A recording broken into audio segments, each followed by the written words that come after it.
My insights in for the activity 2 and 3. I've learned how to use the tools in the actual way on how we measure the tire, the wings, and how to properly check an airplane or the Cessna.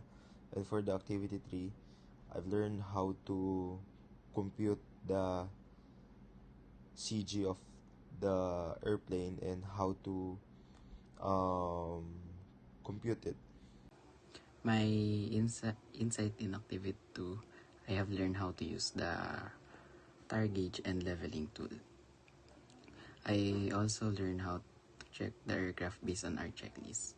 While in Activity 3, we measure the nose and left and right wheel of the aircraft using weighing scale and measure the wing of the aircraft. I also learned that how to compute the center of gravity. Activity 2 po, nag-check po kami ng actual aircraft po, yung Cessna.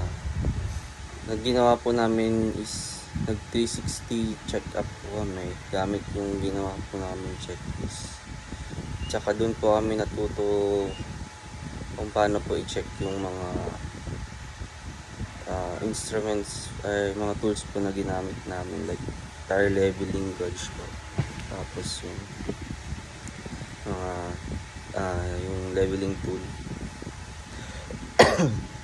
Tsaka naman po yung sa activity 3 po, doon po kami natuto kung paano po i-balance yung aircraft.